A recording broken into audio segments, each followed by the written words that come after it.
Aramai, good morning. This is Judith Lay welcoming you to Manx Radio and to the podcast of this week's edition of At Your Service. Manx Radio! Just 1 week ago, we heard the sad news that Mrs. Olive Dobson had died peacefully after a short stay in hospital.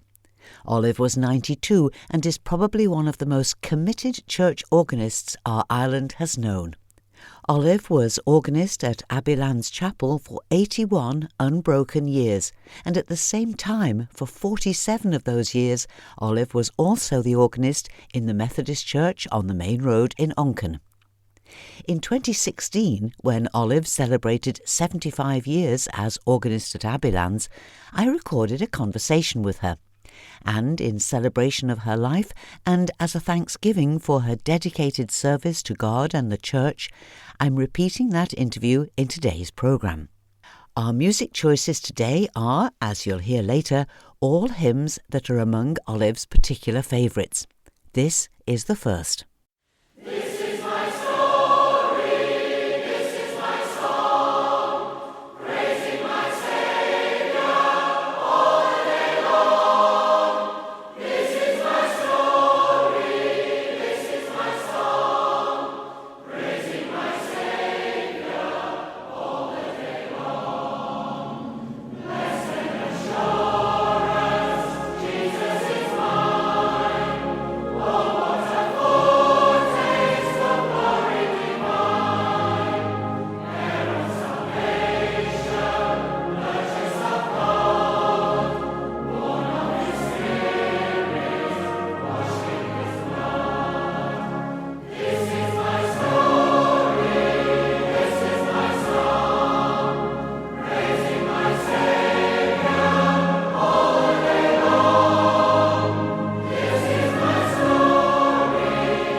Blessed Assurance, Jesus is Mine, one of the many hymns enjoyed by the late Olive Dobson.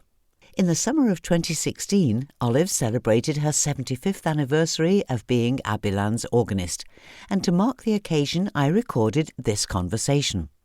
I began by asking Olive about her childhood and family life. Olive, Abbeylands Chapel, you grew up just about a mile away, didn't you? Yeah, born up in the hills. Went to Sunday school when I was 3. Done my first singing solo when I was 3 there. I started to play the piano. Went to lessons when I was 8. Wouldn't do theory. I just enjoyed the practical side of it. Parents used to sit at night and I'd play the piano to entertain them. Was there a lot of music in the family? Only on my mother's side. Yeah, she was good to sing. And my grandfather was good to sing. Apparently, he had a sister. They came from Maccled. He had a sister called Maggie, and the story goes that she played the organ as well down in Maccled. I can't remember now what the name of the chapel was, but they do say that you would hear her singing the other side of the valley. So she must have had a good voice. And I remember my grandfather coming over to visit. Not often that happened in those days, back in the 40s it would be. And I had to sing for him. And he told me I had a voice like a young bull. Now, I don't know what that meant. But he came over the following year, and again I had to sing, but I hadn't proved then. He had rather a sharp tongue. But anyway, it didn't put me off singing. I'm very pleased to hear that. Now, everything changed when you were 11. Tell us what happened then, Olive. Yeah. Well, they had no organist at Abbeylands, and the minister in charge was the Reverend Harry Williams, and his wife was more or less in charge of the Sunday school at Abbeylands, I think. But anyway, she was certainly in charge of practicing the hymns for the anniversary, and she asked me to see if I would play for the children. And they got W.H. Chapman. He was you may not know the name, he was an auctioneer, and he played the organ at Salisbury Street Chapel, and they asked him to come to play for the congregational hymns and the quartet that was going to sing, male quartet. Anyway, I done that. I was never nervous playing for anybody, you know. My mother always had kittens, but it didn't bother me. So I got through that. And after the anniversary, which was always held on the first Sunday in July, the trustees of the chapel must have thought I'd coped quite well. They wrote a letter to my parents asking to see would they mind if I started to play the organ for them. So they gave permission. I don't know that I was asked, but anyway, I don't think I was. But anyway, that's beside the point. I started playing in 1941. I've got proof of that. There's hymn sheet and everything down at home with all that in it. In those days, there was 2 services a Sunday, afternoon and night. So that would involve 10 hymns. They were very good, the preachers. They used to send the hymns 2 or 3 weeks beforehand to me with lists. And I would take them to my music teacher and she'd put me through them. So I knew I was right. Playing came easy. I can play by ear. I know my music teacher used to cover the keyboard with a sheet of music and I'd have to read. She said, I don't know whether... She didn't know whether I was playing by ear or playing by memory. I can play anything from memory, you know, if I've done it often enough. A lot of the stuff I do now is by memory. And I spent, going back to my teenage years, I worked on the farm, not for wages. I got pocket money, and they were spent on sheet music. The modern stuff, you know, that was on the radio all the time then. And with playing all those constantly, I suppose, I can still play them these days. It's just something I can do. I suppose I've got a gift of some sort. And there was a member, an old gentleman in the congregation, and he had his own way and his own timing, and I had mine. So there's a bit of a tussle going on. My mother used to sit behind him in chapel, and she said his face used to go as red as a beetroot, trying to beat me. But anyway, I didn't bother. She said he's going to do himself a mischief one of these days. I just took it in my stride some way. I can't remember being afraid. No, I can't.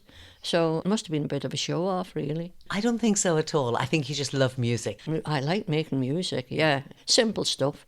It's a job to beat hymns, you know. What would be favourites at the chapel at that time? I wouldn't like to say a favourite of the congregation. They never had the chance for favourites then. They didn't have songs of praise like they have now. It was just straightforward, serious services. There was no humour whatever in the preaching in those days. It was hellfire and sin, you know, and hellfire and whatever. Were the services well attended, Olive, in those days? It depended on the families that lived in the village. Farming was so much different then. A farmer had half a dozen workers. They had children. and it fluctuated. They moved at Hollantide, and sometimes you'd have maybe 30 children in the Sunday school, and it would suddenly, after November, drop to 20. You couldn't tell. We were sent to Sunday school twice a Sunday. Sunday school in the morning, Sunday school in the afternoon, chapel in the afternoon, and chapel at night. It was a full day. There was no time to play. And my mother tells the story that when she was young, they went to chapel, not because they were bothered or interested in Christianity. It was just to get off the farmyard. It was their excuse to get away from the street, some people call it, but we always called it the farmyard. And meet up with their pals, at chapel. Yes. Meet up at the crossroads or something like that and talk and have a bit of fun. Not for the reason of going to chapel. There was a reading room down in the glen by the chapel past the old smithy, and the anniversaries were always held outside on stage. If it was wet, it was held in the reading room, the young men's club room. The first anniversary I played for must have been wet because it was inside. But anyway, getting back to hymns, the old hymns, they're all heavy, lots of bass to them. Nowadays, a lot of the bass singers complain because the modern hymns don't have bass lines. It's all melody, and syncopation is a nightmare to try and play because the music print has changed for some reason. You get an old music sheet of old print. To me, it's so easy to understand. And look at the modern one. It's got dotted quavers, dotted semiquavers, tied quavers instead of putting crotchets, and make it simple to read. I can't understand them really.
To me, it's a good tune that makes a hymn. If the words are good, that's an added bonus.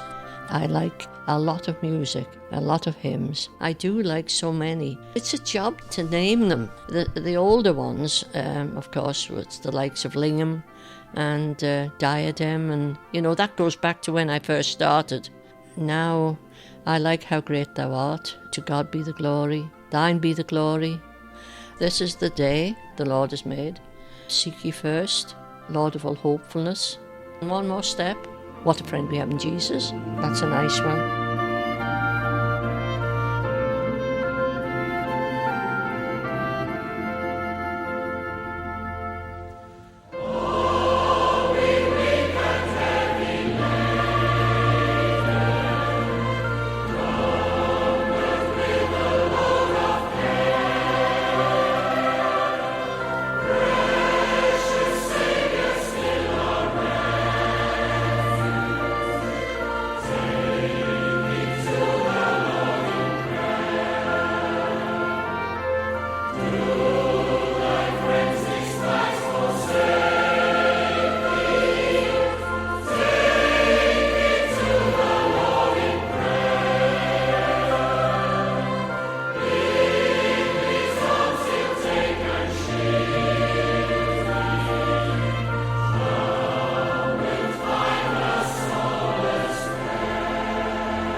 Another hymn choice made by Olive Dobson, who last Saturday evening died peacefully at the age of 92, having completed 81 years of unbroken service as organist at Abbeylands.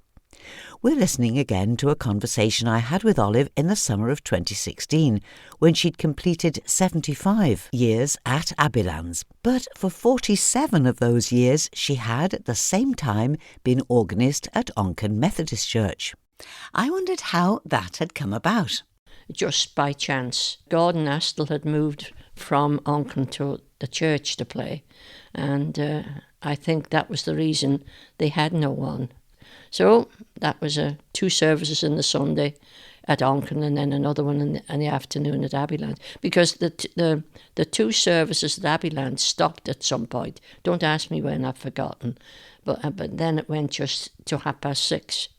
And then it moved to the afternoon service, which fitted quite nicely with me. But you always made it very clear that Abbeylands had to take first priority. I did. I felt it only fair to Abbeylands because I knew they had no one. If I was at Onchan, they closed and they used to come to Abbeylands.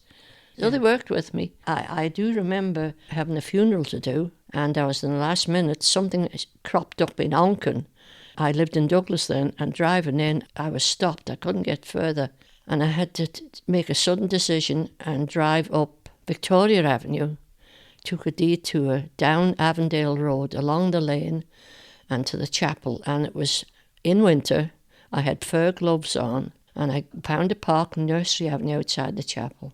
Grabbed my music case, the wrong way up, and all the music fell on the pavement. I grabbed them, put them together, got in the chapel. As they were ready to start, it's an awful thing to do, and the electric organ was a Hammond, and you had to go through a counting process to get the thing warmed, and it wouldn't start.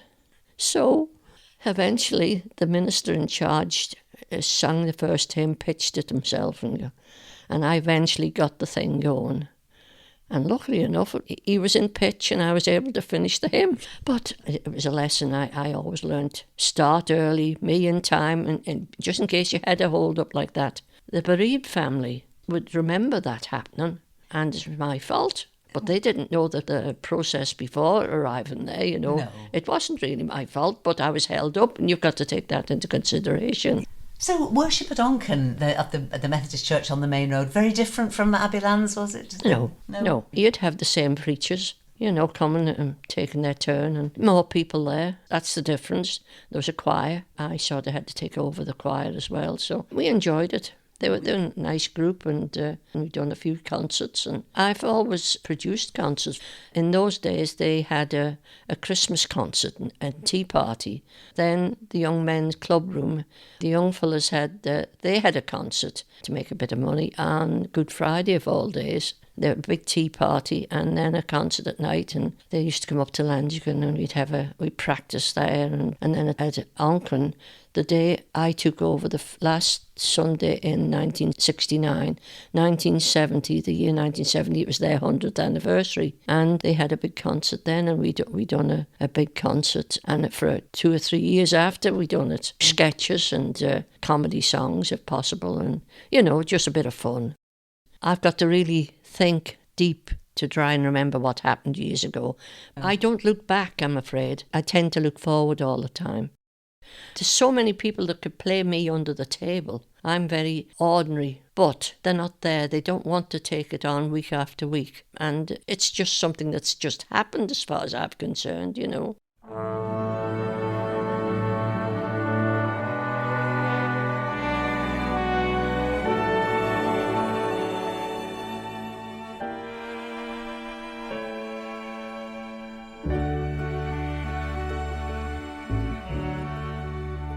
O Lord my God, when I in awesome wonder consider all the worlds thy hands have made, I see the stars, I hear the rolling thunder, thy power throughout the universe displayed.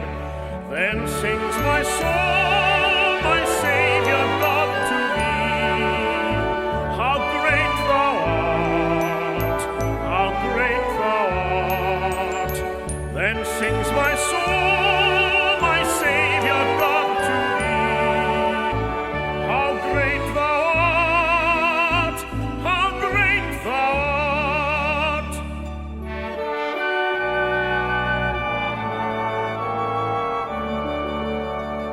when Christ shall come with shouts of acclamation and take me home, what joy shall fill my heart?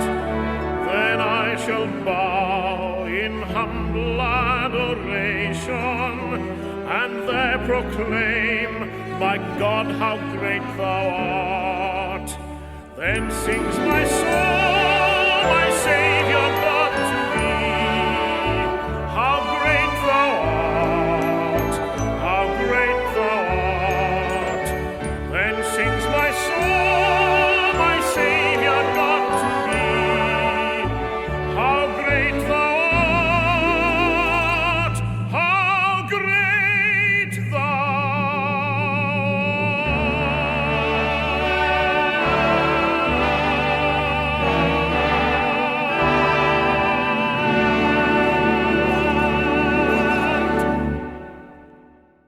A final favourite hymn choice from the late Mrs. Olive Dobson, How Great Thou Art. And that was another chance to listen to a conversation I recorded with Mrs. Olive Dobson in the summer of 2016 after she'd completed 75 years as organist at Abbeylands Chapel.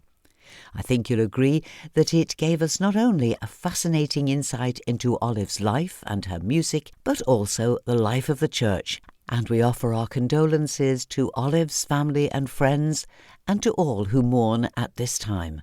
May those that we have loved and lost in this life rest in peace and rise in glory. You are older than the world can be. You are younger than the life in me. Ever old and ever new. Keep me traveling along with you. And it's from the old I travel to the new. Keep me traveling along with you. And it's from the old I travel to the new. Keep me traveling along with you.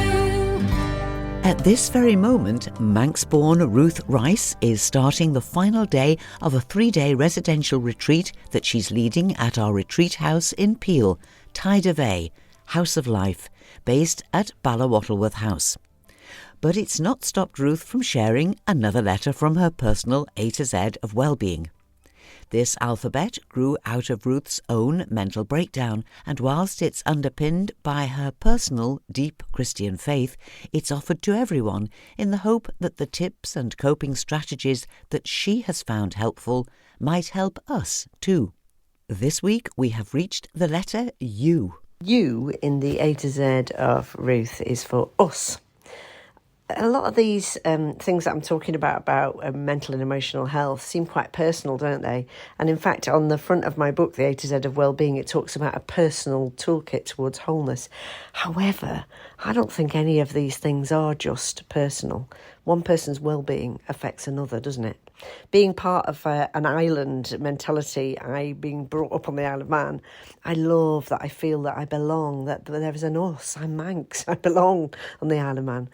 But also we've got that thing of feeling a little bit distanced from other places, don't we? We are an island, and I don't know that any person is an island. I think we are all connected to one another. It's why I love the language of well-being. I think it helps to connect us to one another. For those of us who are people of faith and those who aren't, we're all concerned about well-being. And when we can find a shared language where there's an us and not a them and us, where the us is all of us together, I really love this. I often say I think God really likes it when his children play nice, when all of us within all the different churches we belong to, and some no church at all, know that there is an us, that we are together in this, that in our search for shalom, for peace, it is us together that will help each other to find ways to love each other more and to give each other more ideas for how to find well-being. So you is for us. Thank you, Ruth Rice. And Ruth, complete with her alphabet of well-being, will be back on the programme next Sunday. And now let's finish with a look at our notice board. Today at 2:30 at Abbeylands Chapel, just below the Laxey Wheel, there'll be a united service with Laxey and Baldrine Methodist Chapels to celebrate harvest, with Reverend Sean Turner leading the celebration. And a warm welcome for everyone who'd like to join them at this historic country chapel. Moving now to next weekend, and there's lots of things happening next Saturday, November the 5th. You'll find Glen May Craft Fair open between 11 a.m. and 4 p.m. in Glen May Chapel and Community Centre. Free admission with light lunches, homemade cakes and bacon baps on sale to keep your strength up as you browse the selection of gifts, knitwear, artwork, foods and much more, all supplied by local producers. Also next Saturday, November the 5th, the Isle of Man Interfaith Group have a much-needed event at 2 o'clock at the Christian Science Church on the corner of Woodbourne and Hillary Roads here in Douglas. This is a call to universal peace, and there'll be a stall offering white poppies to promote peace, although anyone who wishes is welcome to wear either red or purple poppies. Guests can enjoy some light refreshments and will be encouraged to come forward and share their thoughts, feelings, ideas and relevant quotations on how we can achieve universal peace. We live in adverse times and are all too aware of the continuing war in Ukraine and the threat of other conflicts. The Isle of Man Interfaith Group says each faith offers its own message on how we can achieve universal peace. So in that sense, interfaith has enormous potential when we work together. There's a warm welcome for all next Saturday at 2 o'clock in the Christian Science Church here in Douglas. Another event on Saturday the 5th is St Jude's Soup Day, this year held at Sulby Community Hall on Clennock Road. 6 varieties of soup will be offered, together with bonnock or roll, cakes and puddings, tea or coffee, and that's between 12 noon and 4 p.m. next Saturday. Next weekend is a busy one in Sulby Methodist Church. On Saturday the 5th, there's an autumn fair and tabletop sale in the church between 10 a.m. and 2 p.m. with bacon baps, homemade cakes and hot drinks to enjoy as you browse. If you'd like to sell your pre-loved treasures in the tabletop sale, it costs just £5 to book a space. Give Ruth a call on 897 364. 897 364. And then, next Sunday the 6th, you're invited to a plough service with Crosby Silver Band in Sulby Methodist Church next Sunday morning at 10:30, and that'll be followed by refreshments. Next Saturday afternoon, it's the annual general meeting of the Manx Methodist Historical Society at Union Mills Chapel, starting at 2:30. The main item on the agenda is the purpose and future shape of the society. If you're interested or even just curious, do please come along. And finally, next Sunday evening, the Mariners Choir will be in Port Erin Methodist Church for a service starting at 6:30, at which Reverend Steve Ingrewell will preach, and as usual, there'll be supper and community hymn singing afterwards. And that's all that we've time for now. But I'll be back tonight at 9 for sundown. Easy listening music to round off your weekend, and I'd love you to join me if you can. Do please email me if you've got items for the notice board, judithlay@manxradio.com. So, till whenever we meet again, this is Judith saying thank you for listening, and I wish you and those you love a blessed and peaceful week, and a very good morning.